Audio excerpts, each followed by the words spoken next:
네, 우리 98번. 변동원가와 전부원가에 대한 설명으로 가장 옳은 것. 1번. 변동원가 계산은 의사결정에 유용하므로 전부원가 계산에 비하여 외부 보고용으로 적절한 원가 계산 방법이다. 아니죠. 외부 보고용은 전부원가 방식을 써야 됩니다. 2번. 기초 재고 자산이 없고 단기 생산량과 판매량이 동일하면 변동원가 계산과 전부원가 계산 순이익은 같게 된다. 맞는 표현이죠. 기초 기말 재고 없고 단기 생산량이 단기 다 판매되었다면 단기에 발생한 모든 원가가 다 비용 처리되었기 때문에 전부 원가든 초변동 원가든 변동 원가든 전부 다 같습니다. 4번. 변동 원가 계산은 표준 원가를 사용할 수 있으나 전부 원가 계산은 표준 원가를 사용할 수 없다. 아니죠. 우리 표준 원가, 종합 원가, 개별 원가, 초변동 원가 상호 간에 결합해서 사용할 수가 있습니다. 개별 원가가 초변동 원가, 변동 원가 이런 식으로 상호 섞여서 사용할 수가 있습니다. 4번. 변동 원가 계산은 변동 판매 관리비를 제품 원가로 인식하고 전부 원가 계산은 고정 제조 원자 원가를 제품 원가로 인식한다. 아닙니다. 우리 판매 관리비는 변동 원가, 전부 원가, 초변동 원가 전부 다 발생 즉시 바로 비용 기간 원가 처리합니다. 세 가지 방식 모두 다 판매 관리비에 대한 차이는 없습니다. 99번입니다. 변동원가 계산에 의한 3일의 영업이익입니다.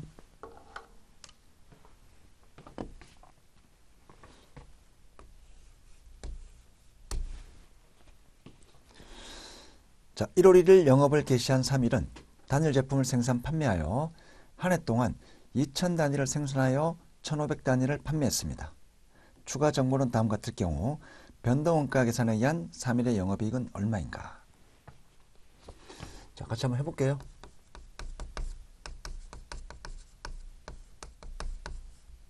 매출액 있고요. 1500개입니다.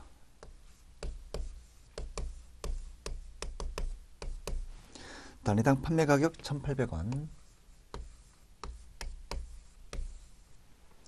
다음 총 변동비를 구하겠습니다. 총 변동비. 자, 우선 1500개 판매했고요. 직접 재료원가, 변동 재료원자 원가,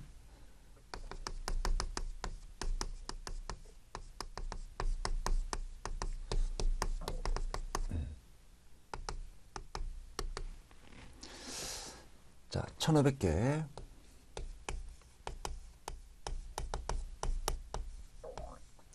직접 재료원가 300원. 직접 노무원가 250원이고요.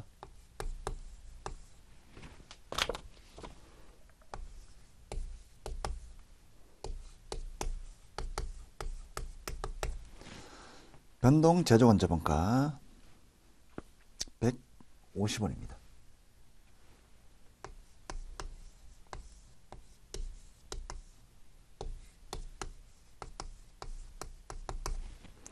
자, 기초 재고는 없습니다. 기초 재고는 없고요. 변동 판매 관리비 개당 200원입니다.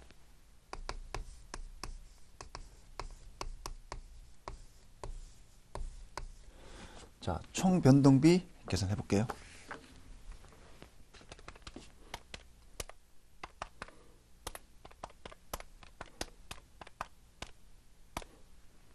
$135만원입니다.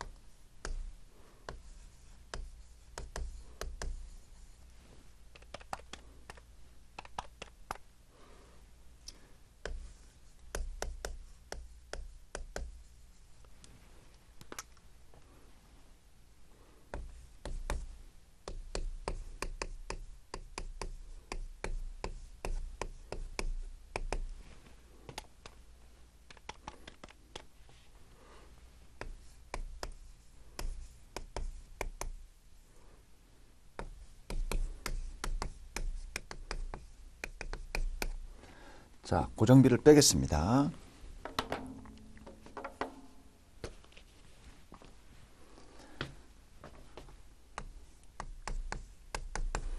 고정 재조 원자본가 단기 발생액 전액. 변동원가 계산 방식은 고정제조원자분가를 발생 즉시 바로 기간원가 처리합니다. 단기에 발생한 전부 바로 기간원가 처리합니다. 30만 원 발생했고요.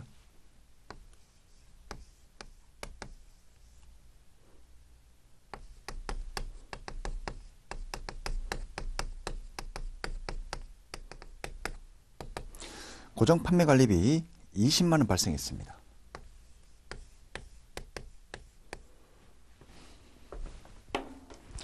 총 고정비 50만 원이고요.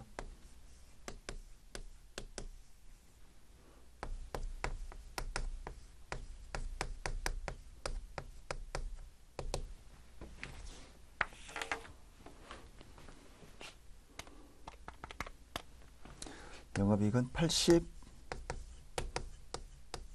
85만 원이 계산입니다. 정답 2번이죠. 자, 우리 변동원가 계산에 의한 손익계산서. 매출액, 총 변동비, 실제 판매한 거, 공원이익 나왔고요. 고정비, 고정 판매관리비, 기간원가. 우리 변동원가 계산 방식은 단기에 발생한 고정제조관자원가도 기간원가처럼 실제 만약 전부원가 계산이 된다면 단기에 발생한 고정제조원자원가가 판매한 비율만큼만 비용 처리, 매출원가로 처리될 겁니다. 근데 변동원가 계산 방식은 고정제조원자원가를 발생 즉시 기간원가처럼 전부 다 비용 처리합니다. 정답 2번입니다.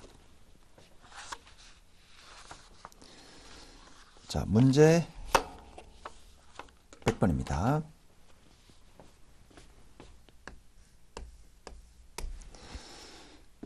자, 전부원가 계산에 의한 영업이익이 120만 원, 변동원가 계산에 의한 영업이익은 얼마인가?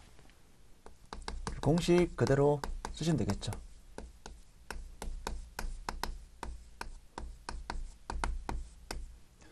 자, 마이너스 기초재고에 포함된 고정제조관자원가 더하기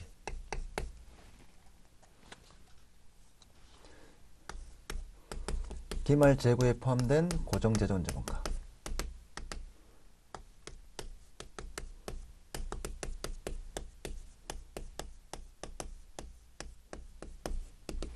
전부원가에 의한 영업이익이 120만 원.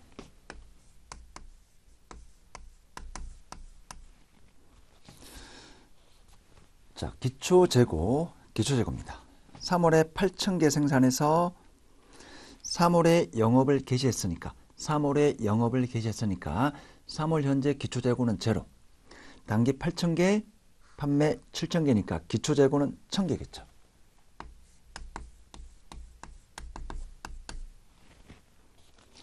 자, 4월에 9,000개 생산했고요. 판매를 만개했습니다.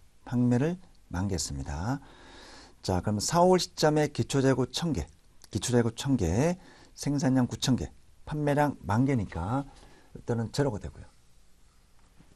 4월 현재 기말 재고는 없습니다. 자, 기초재고에 대한 고정제조원자원가 3월에 발생한, 자, 3월 시점 기준입니다. 3월 시점 기준으로 단위당 고정제조원자원가를 구해야 되니까 3월 현재 발생한 고정제조원자원가 160만 원.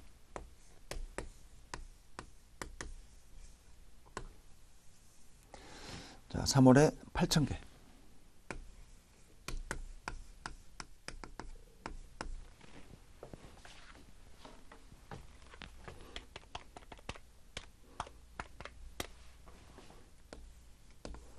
개당 200이고요.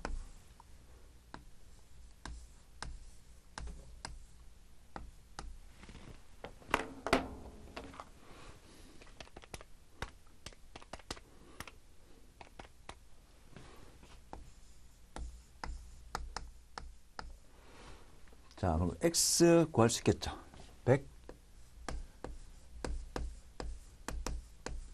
140만 원 됩니다. 정답 4번입니다. 자, 우리 전부원가와 변동원가 계산에 의한 이익차이 분석. 변동원가 계산 빼기 기초 플러스 기말 해서 전부원가 이익이 나옵니다. 문제 101번 활동기준 원가 계산에 대한 설명으로 올바르지 않은 것. 1번 활동기준 원가 계산은 우리가 다양한 원가 동인 요소를 고려합니다. 2번 활동 및 활동원가 분석을 통하여 원가 통제를 보다 효과적으로 할 수가 있습니다. 다양한 활동들에 대한 어떤 비부가가치 활동 줄이고 또는 생산의 제품 이익 증가에 도움이 되지 않는 그런 활동들을 줄임으로써 원가 통제에 또 유리합니다. 3번 전통적인 원가 계산 방법은 한 개나 두 개 정도 아주 극소수의 원가 동인만 반영하기 때문에 제품 원가 왜곡이 발생할 수가 있죠. 특히 다양한 제조 원재 원가가 발생하는 경우 전통적인 방법을 쓰게 되면 원가 왜곡이 발생할 수가 있습니다. 따라서 활동기준 원가 계산을 쓰면 정확한 원가를 측정할 수 있고 이에 따라서 제품 원가 가격 결정하는 데 많은 도움이 됩니다. 4번 활동기준 원가 계산 제도는 전통적인 개별 원가 계산이나 종합 원가 계산과 독립적으로 사용해야 한다. 아니죠. 상호 결합해서 쓸 수가 있습니다. 제조뿐만 아니라 서비스업에서 가능합니다. 102번입니다. 공헌이익률 계산은 얼마일까?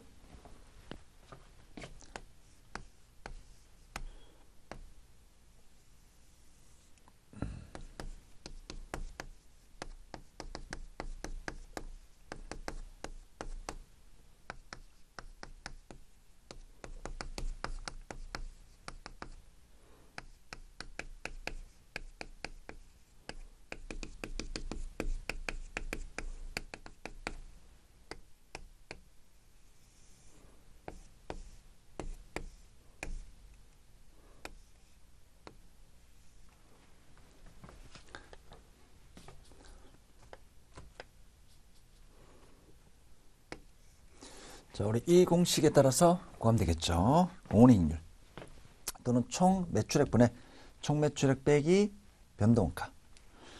자, 단위당 판매 가격은 400입니다.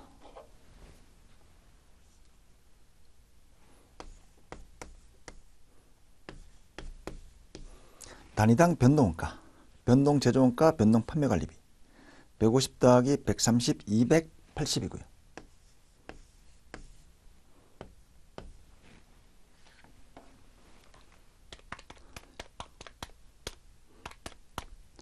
(30% 계산이 됩니다.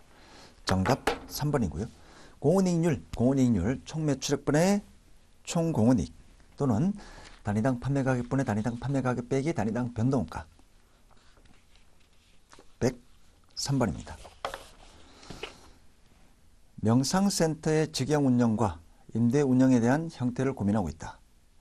직영 운영의 경우 연간 매출액은 5천만 원, 변동비율은 60%, 고정원가는 1,000만 원으로 예상이 된다. 자, 변동비율. 매출액분의 총변동비, 매출액분의 총변동비, 변동비율 0.6, 60%입니다. 반면 임대 운영할 경우에는 매월 120만 원의 임대를 받을 수 있다. 다만 임대 시에도 직영 시의 고정원가 중 50%는 회피 불가능할 거로 판단이 된다. 다음 중 어떠한 결정을 내리는 것이 유리한가?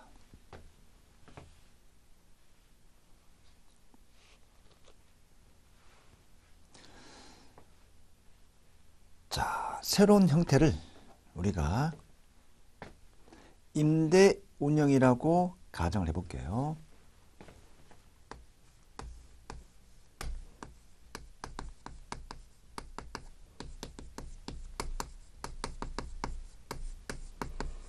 자, 새로운 대선할 때 정분 수익. 자, 현재 직영을 하고 있다라고 가정을 하고 있고요. 현재 직영 운영을 한다고 가정을 하고 임대 운영을 할 경우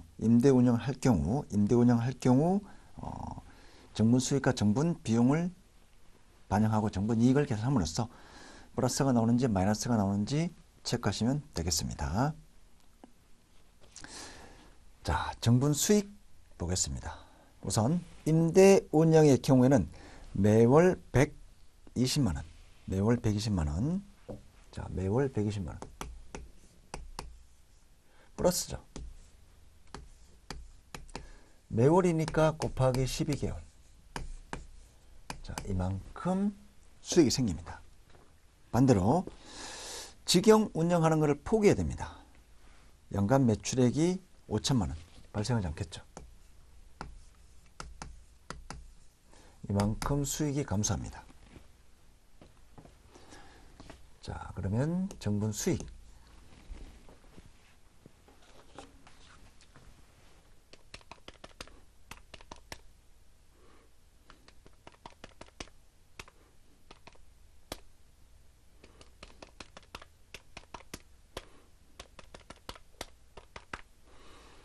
마이너스 3,560만 원이고요. 정분 비용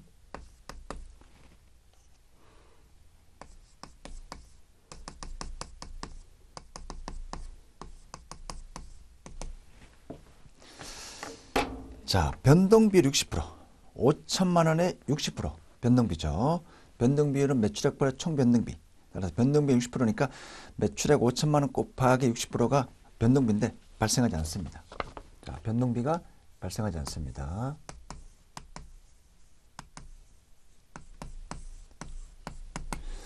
매출액에서 변동비가 차지하는 비율, 변동비율. 자, 변동비가 발생하지 않습니다. 자, 그리고 고정원가는 특별한 표현이 없으면 변하지 않는데 문제에서 고정원가 중 50%, 임대 시에도 직영 시의 고정원가 중 50%는 회피 불가능할 거로 판단이 된다.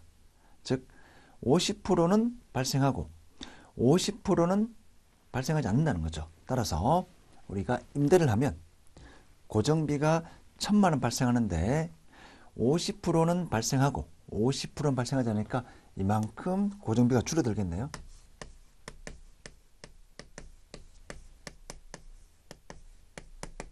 자, 그래서 정분 비용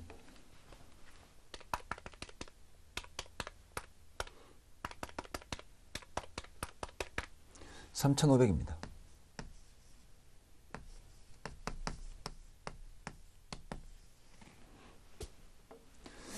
자, 해서 정분 이익을 구할게요. 항상 정분 수익에서 정분 비용을 뺍니다. 항상 정분 수익에서 정분 비용을 뺍니다. 숫자상으로 여러분들이 기계적으로 푸셔야만 실제 시험에서도 실수하지 않습니다. 항상 정분 비용에서 정분 비용을 뺍니다. 항상 정분 수익에서 정분 비용을 뺍니다. 정분 수익에서 정분 비용을 뺍니다. 이렇게 되겠죠.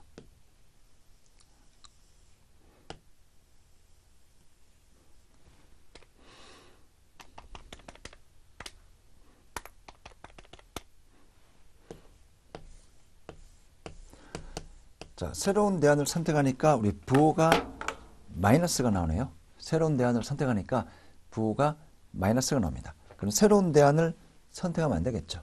임대하지 말고 직영 운영을 하자. 정답 1번입니다. 문제 104번. CVP 수익함수 P 곱하기 Q 비용함수 V 곱하기 Q 더하기 FC.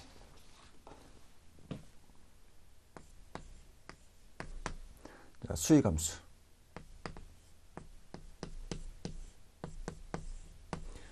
비용함수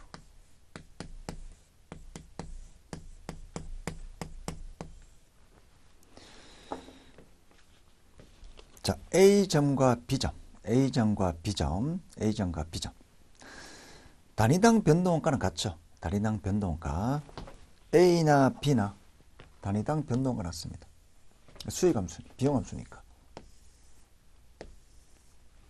이 함수죠.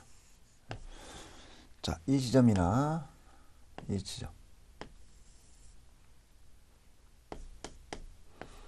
단위당 변동원가는 같습니다. 단위당 변동원가 같습니다. 자, 단위당 고정원가 요 점이죠. 이렇게 우리 단위당 고정원가는 판매량 CVP에서는 판매량과 생산량이 같은 걸로 가정합니다. 재고는 없습니다. 따라서 우리 단위당 고정원가는 생산량, 판매량을 늘리면 늘릴수록 단위당 고정원가는 줄어듭니다. 단위당 고정원가는 줄어듭니다. 우리 원가관리에게 제일 첫 시간에 원가에 분류할 때 또 내오는 내용이고요. 단위당 변동원가 똑같고요. 생산량이 많으면 많을수록 조업도가 증가하면 증가할수록 단위당 고정원가는 줄어듭니다. 자, 따라서 A 지점의 단위당 변동원가와 단위당 고정원가.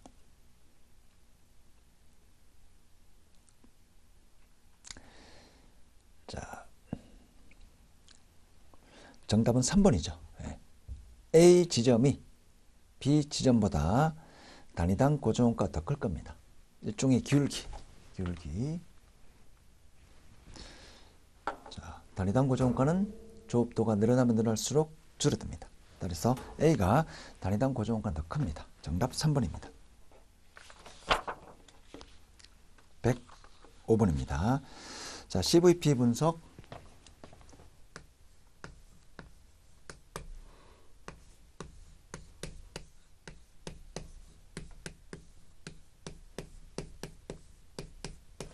매출액 정보가 나면 우리 매출액 곱하기 공훈익률 빼기 고정비는 이게다. 판매량과 판매 가격이 나오면 위의 식을 적용하면 됩니다. 하나씩 배울게요. 자, 영업이익이 목표가 70만 원.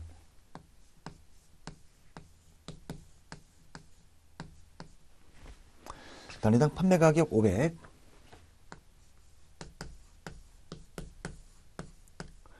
단위당 변동원가, 직접 재료원가 더하기 직접 노무원가 더하기 변동 제조 원자원가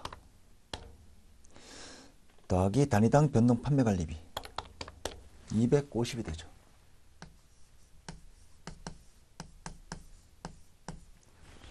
총 고정원가 80만 원. 식 하나 미지수 하나 구할 수가 있을 겁니다.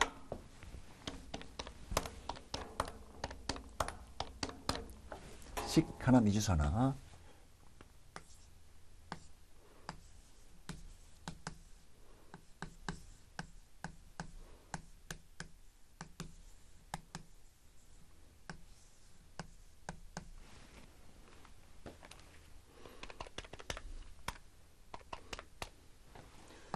(6,000개고요) 자, 목표이익 70만 원을 얻기 위한 판매량은 6,000개입니다. 정답 3번입니다. 106번. 고정예산에 대한 설명으로 가장 옳은 것. 자, 고정예산은 특정 수준의 조업들 기준으로 사전에 수립되는 예산입니다. 정답 1번입니다. 107번. 분권화 책임에게 성과 평가에 관한 설명으로 가장 옳은 것. 1번. 자녀 이익에 의해 채택되는 투자는 투자 수익률법에 의해서도 항상 채택된다. 아니죠. 2번. 자녀이익이 갖고 있는 준최저가 문제점. 반대입니다. 투자 수익률법이 갖고 있는 준최저가 문제점을 극복하기 위해 자녀이익 개념이 출연됐습니다. 3번. 하부 경영자가 자신의 성과 측정치를 극대화할 때 기업의 목표도 동시에 극대화될 수 있도록 하부 경영자의 성과 측정치를 개선해야 되는데 이를 목표 일치성이라고 부릅니다. 기업 전체의 극대화 관점에 맞게 특히 각 사업부의 준최저가 현상. 자기 사업부로 봤을 때는 이익인데 기업 전체로 봐서는 이익 극대화 아닌 거.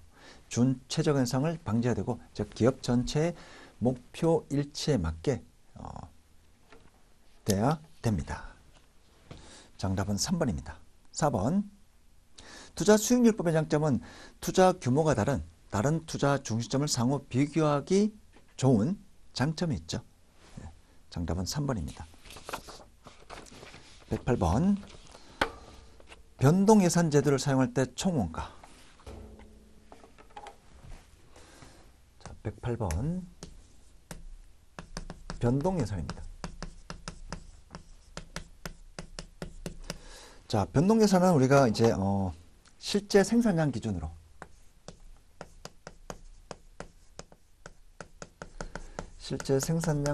우리가 정규 수업 시간에 많이 다뤘어요. 변동예산, 고정예산, 변동예산, 실제원가. 고정예산, 변동예산, 실제원가. 이렇게 해서 이제 표준원가 할 때도 학습했고요. 그 다음 우리 책임회계 할 때도 판매부서의 성과평가할 때도 학습을 했던 내용입니다. 자, 변동예산제도. 나머지는 전부 다 예산 기준으로, 단위당 원가, 예산 기준으로 또는 고정비, 예산 기준으로 하는데 생산량만, 조업도를 뭘 기준으로 하죠? 조업도만 실제 생산량 기준으로 하는 것을 우리가 변동 예산입니다. 자, 생산량이 12,000개 예산이고요. 실제 생산량은 1,000개 기준, 즉 실제 생산량 10,000개 기준으로 예산을 짭니다. 자, 직접 재료원가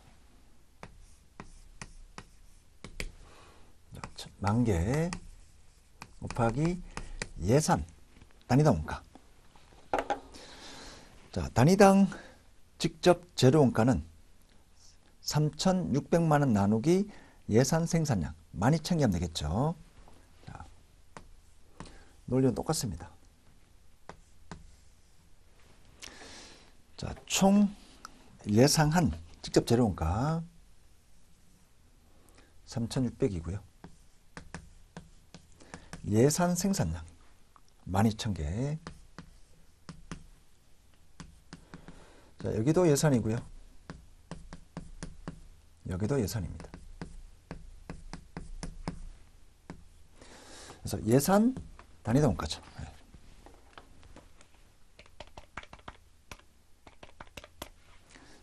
단위당 3,000원이고요. 자, 나머지는 전부 다 예산을 쓰고요. 그 다음에 개수는 실제 변동 예산이니까, 실제 생산량 기준으로 한 예산이니까. 직접 노무원가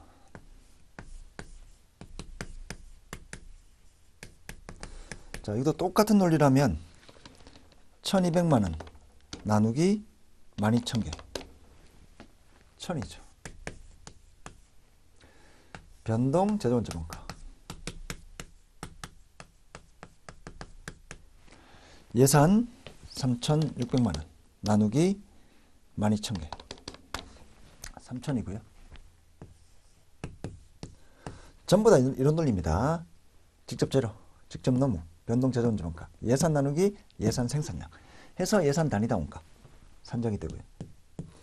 나머지는 실제 원가, 실제 개수. 자, 그 다음 고정 제조원비. 우리 고정비는 조업도에 따라 변동하는 게 아닙니다. 고정비는 조업도에 따라 변동하는 게 아닙니다. 그대로 600만 원. 자, 이 숫자가 우리 제조간접원가 변동 예산이 되겠습니다. 다들 해볼까요?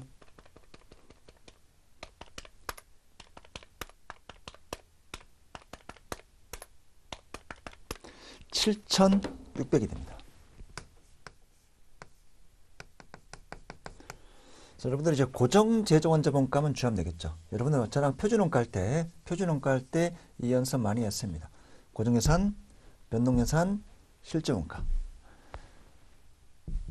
고정예산, 변동예산, 실제원가.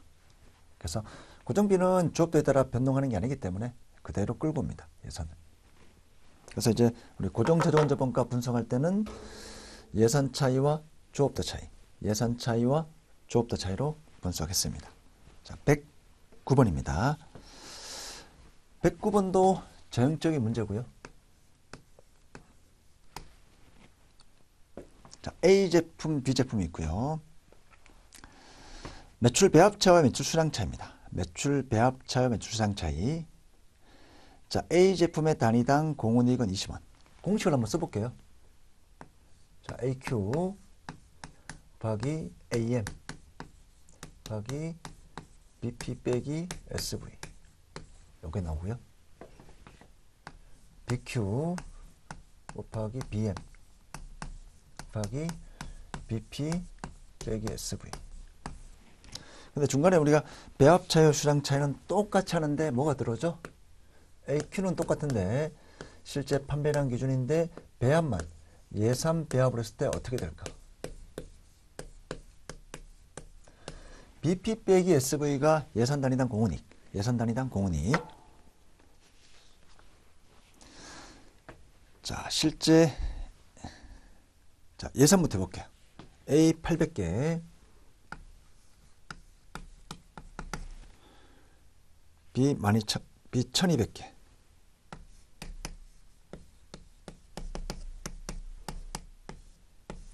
예산 단위당 공은이익 A 제품 20원,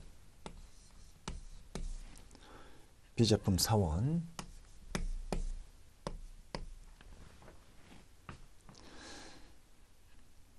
자, 실제 매출장 A 500개, B 2000개.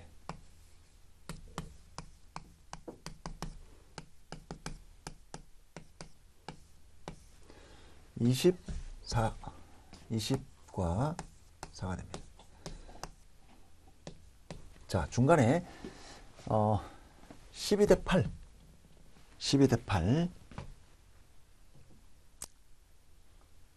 12대 8을 2000대 500, 2500개를 12대 8로 하면 배합이 어떻게 될까? 예산 배합이죠.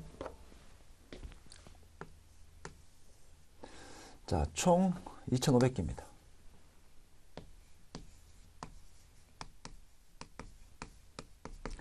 실제 판매량 2500개 AQ.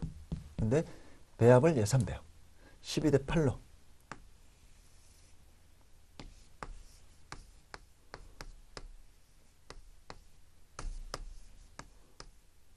이렇게 되면 몇 개 판매했을까?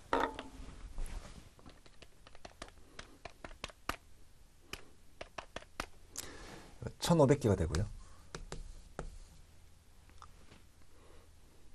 1000개가 되겠죠. 2500개, 2500개 곱하기 똑같습니다.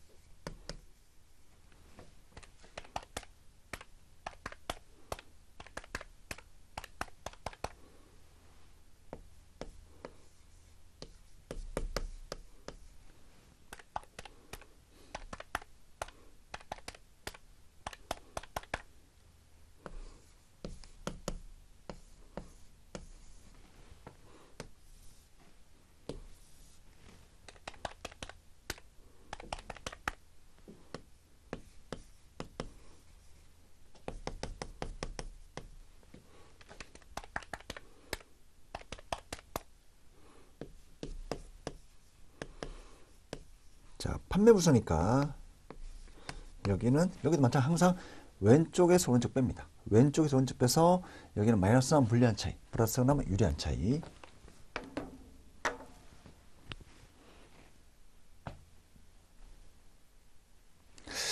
계산이 좀 잘못됐나요? 다시 볼게요.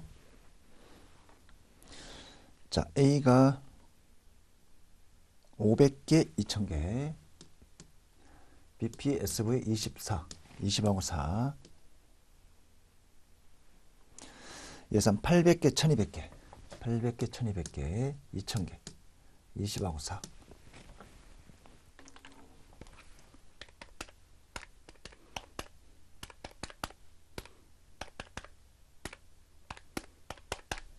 (18,000)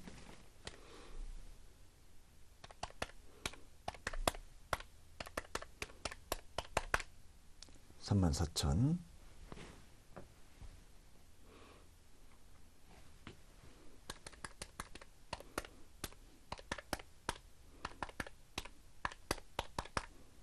28,000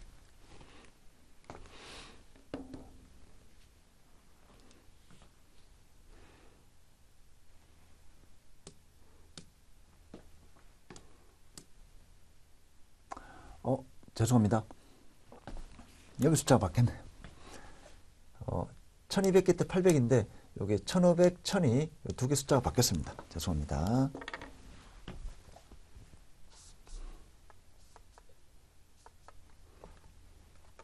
여기가 800이죠.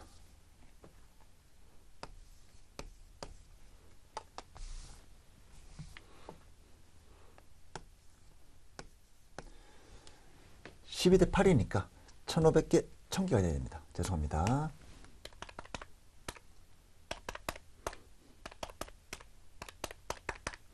26,000이 되네.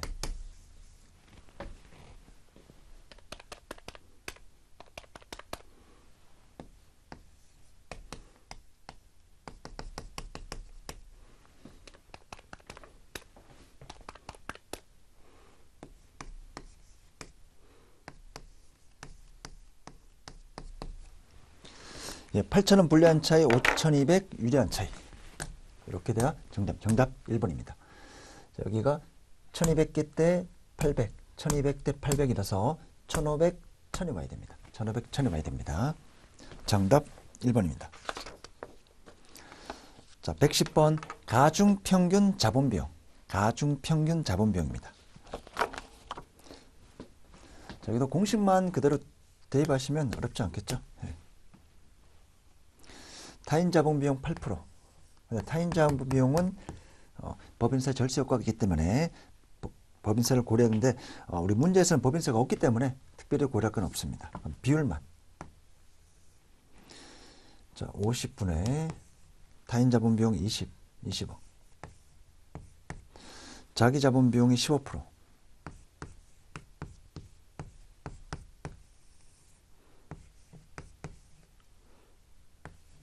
30이 됩니다.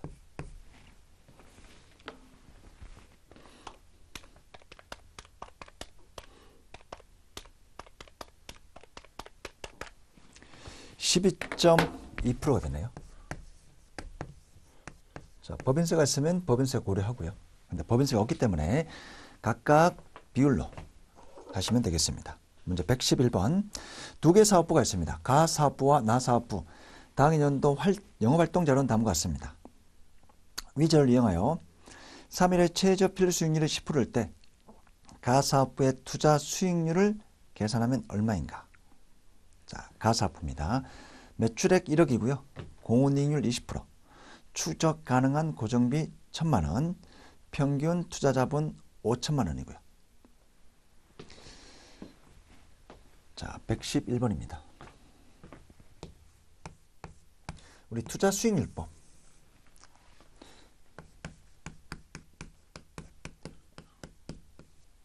자, 투자 중심점이고요. 곱하기 영업이익입니다. 투자 중심점은 우리 문제에서 평균 투자금액 나오면 평균 투자금액 투입하면 되고요. 최초 투자금액 나오면 최초 투자금액 투입하시면 됩니다. 문제에서는 평균 투자자본이라고 나왔기 때문에 평균 투자자본을 투입합니다. 투자 중심점 5천이고요.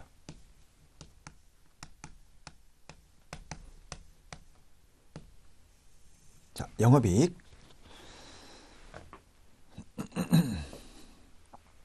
자, 매출액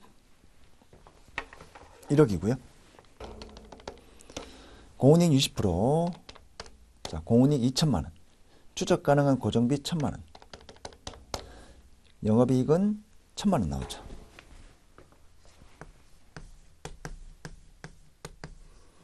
자, 따라서 투자 수익률은 20%입니다. 20%. 정답 2번입니다. 자, 다시 볼게요. 가사업부고요. 매출액이 있고 공훈이익률이 있습니다. 매출액 곱하기 공훈이익률. 공훈이익이 나오죠. 공훈이익에서 고정비를 빼면 영업이익이 나옵니다. 추적 가능한 고정비 1,000만 원 뺍니다. 영업이익 1,000만 원. 투자 중심점. 최초 투자 금액이 나오면 최초 투자 금액 기준으로. 평균 투자 금액 나오면 평균 투자 금액 기준으로. 문제에서 주어진 숫자 그대로 투입하시면 됩니다. 5천만 원분의 1,000만 원이니까 20%. 정답 2번입니다. 112번. 의사결정 시 필요한 원가 용어와 그에 대한 정의를 연결한 것으로 가장 올바르지 않는 것. 1번. 관련 원가는 과거 원가이거나 대안 간의 차이가 나지 않는 미래 원가이다. 아니죠. 대안 간의 차이가 나는 원가입니다. 정답 1번입니다. 2번. 지출 원가는 미래 현금 등 이출이 수반되는 원가입니다. 나머지 내용들은 읽어보시면 될 것 같고요. 정답 1번입니다. 113번. 자, 우리 부품을 자가 제조할지 외부에서 구입할지. 이때 의사결정할 때 마찬가지로 정분수익, 정분비용. 정분수익, 정분비용 하는데 비재무적 정보에 대한 설명 중 가장 옳지 않은 것. 1번. 부품을 자가 제조할 경우 공급업자에 대한 의존도를 줄 수 있는 장점이 있습니다. 이런 부분도 고려해야 됩니다. 2번. 부품을 자가 제조하면 이제 기존 외부 공급자와 어떤 거래처와 원활한 유대관계 상실할 위험이 있죠. 3번. 부품을 외부 구입할 경우 향후 주문량 변동에 유연하게 대응할 수 있다는 장점이 있다. 아무래도 자가 제조하려면 이제 큰 어떤 생산 우리가 회사에 많은 주문이 갑자기 들어올 때 아무래도 회사의 공장은 생산 능력은 한정되어 있기 때문에 또 공장의 어떤 고정돼서 투자는 쉽게 어떤 투자할 수 있는 그런 부분이 아니기 때문에 외부 구입할 경우에는 유연하게 대응할 수 있는 장점이 있습니다. 4번. 부품을 외부 구입할 경우 제품에 대한 특별한 지식이나 기술이 요구될 때 품질을 유지하기 위한 관리가 별도로 필요하게 되는 단점이 있다. 아니죠. 외부 구입하게 되면 우리가 직접 자가 제조하지 않기 때문에 지식이나 기술 요구될 때 이런 부분이 별도의 관련은 없습니다. 그래서 4번은 외부 구입에 하는 자가 제조할 때 특별한 지식이나 기술 요구될 때 품질 유지하기 위한 관리가 별도로 필요합니다. 이거는 자가 제조할 경우를 의미하는 겁니다. 정답 4번입니다. 114번. 진부화된 의류 500벌을 보유하고 있습니다.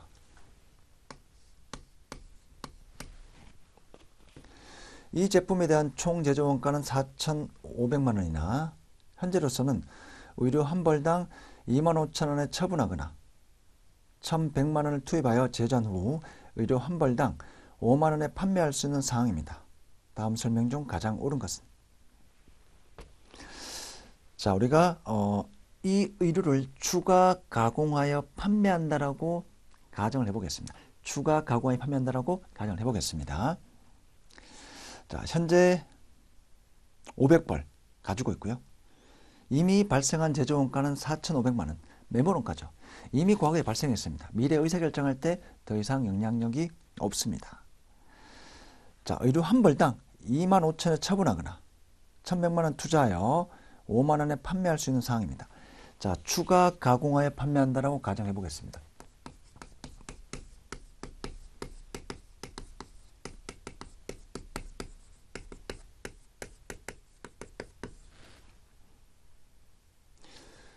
자, 500벌 있고요. 추가 가공하면 5만 원에 판매할 수 있습니다. 자, 추가 가공가 1,100만 원입니다. 자, 이렇게 우리가 1,100만 원 투자함으로써 여기가 수익과 비용이고요.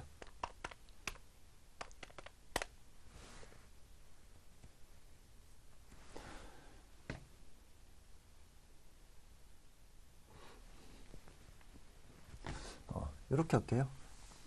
우리 했던 논리대로 정분 수익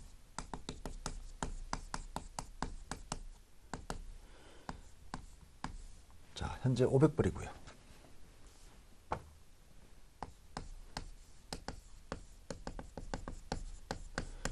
곱하기 개당 5만 원입니다. 근데 기존에 이제 500벌을 25,000원에 판매할 수 있는 기회를 포기하는 거죠. 그래서 정분 수익은 1,250만 원 증가될 겁니다. 정분 비용. 좀 전에 이제 이것만 계산했는데 추가 가공하면 기존에 팔 수 있는 것을 포기하니까 이것도 고려해야 되겠죠. 정분 비용 플러스 1,100만 원입니다. 자, 해서 정분이익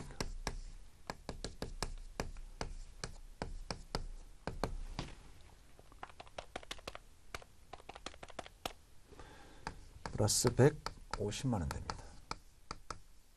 그래서 추가 강하면 이익이 150만 원만큼 유리합니다. 정답 3번입니다. 개조하여 판매하는 것이 그대로 처분하는 것보다 150만 원만큼 유리하기 때문에 추가 가공하여 판매를 해야 됩니다. 정답 3번입니다. 115번. 부품을 자가 제조할 경우인지 아니면 외부 구입할 것인지에 대한 의사결정을 하려고 합니다. 다음 중 가장 옳은 것은 1번 회피 가능한 고정원가 관련 원가입니다. 2번 기존 설비를 다른 용도에 사용함에 따라 발생할 수 있는 기회비용도 관련 원가입니다. 2번이 맞는 표현이죠.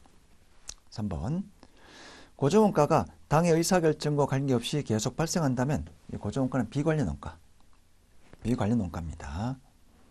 4번 회피 가능 고정원가가 혹시 외부 구입 원가보다 큰 경우에는 자가 제조하는 것이 바람직하지 않습니다. 외부 구입하는 게 좋겠죠. 정답 2번입니다. 자, 116번 A 제품 라인의 폐지 시 예상되는 정분 수익은 얼마인가? 정분이익은 얼마인가? 자, 116번도 동일 논리를 풀겠습니다. 새로운 대안을 선택, 폐지로 가정하겠습니다.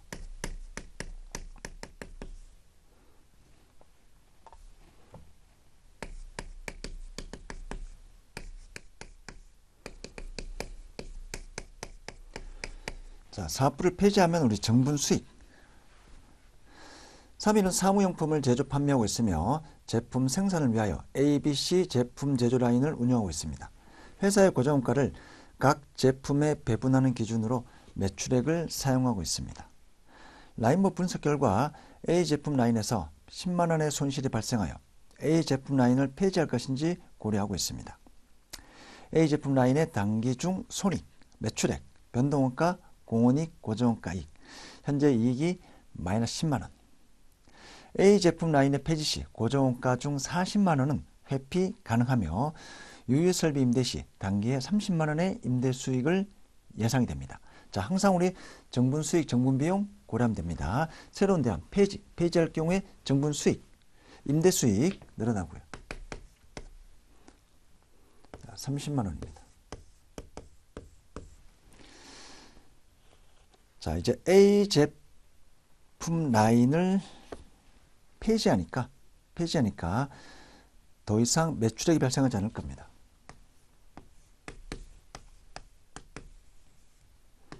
자, 정분이익은 정분 수익 마이너스 70만 원. 정분 비용입니다.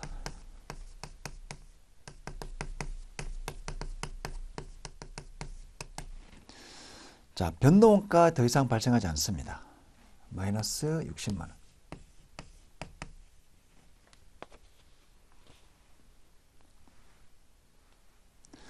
A 제품 라인 폐지 시 고정원가 중 40만 원 회피 가능하며 따라서 비용이 또 40만 원 줄어들죠. 정분 비용은 마이너스 100만 원 됩니다.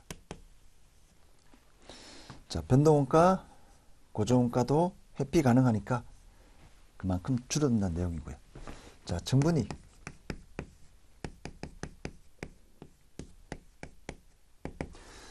마이너스 70만 원 마이너스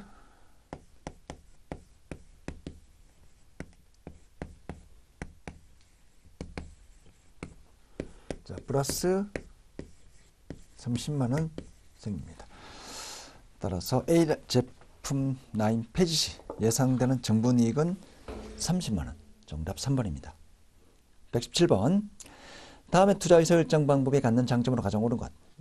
첫 번째, 독립투자안에 대한 투자 결정 시 투자 대상의 회계적 이익률이 기업에서 기준한 회계적 이익률보다 높으면 투자안을 채택한다. 회계적 이익률법에 대한 설명입니다. 회계적 이익률법.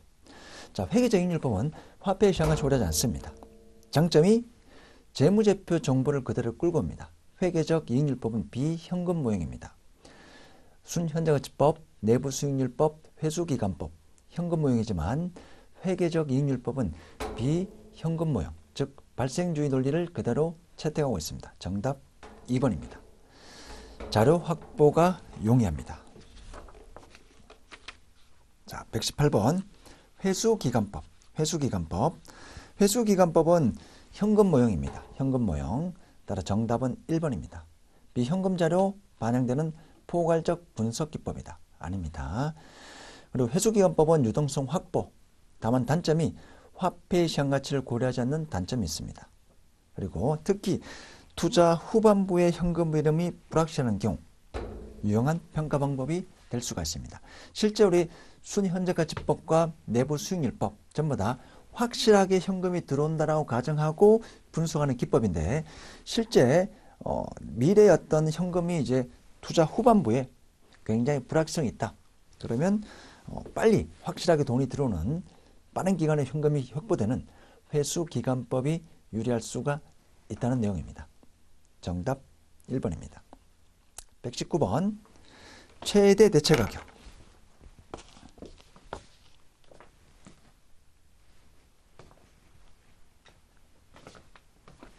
자, 수요사업부의 최대 대체가격.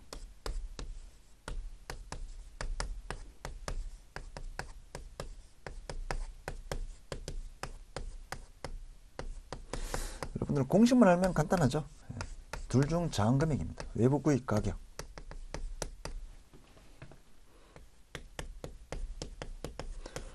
그 다음에 매출액. 추가 가공원가. 즉 지출 가능 원가. 자, 외부 구입 가격이 550이고요. 일반적으로 외부 구입 가격이 최대 대체 가격인데 지출 가능 원가에 대한 정보가 있으면 적자나고 판매할 수는 없으니까. 자, 완제품의 판매 가격은 1100.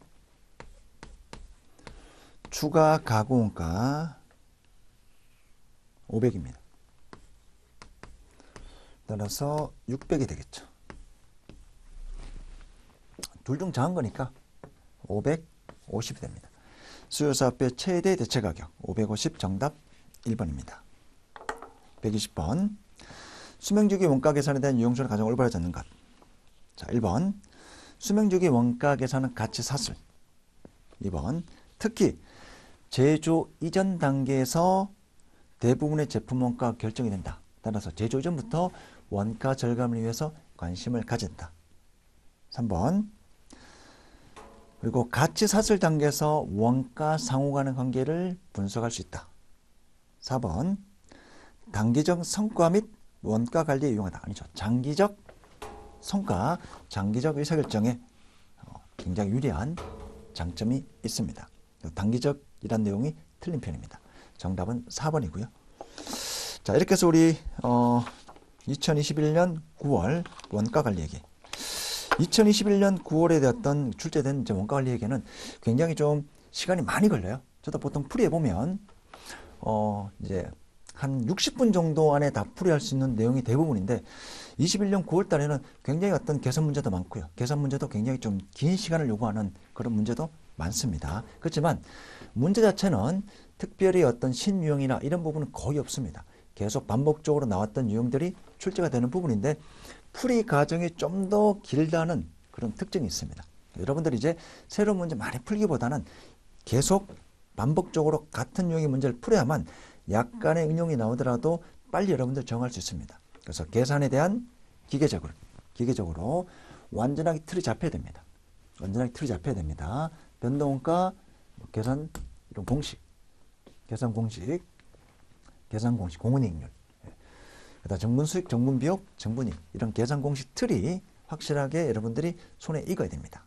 자, 이렇게 해서 우리 2021년 9월 재경관리사 원가관리 얘기 풀이 모두 마치도록 하겠습니다. 감사합니다.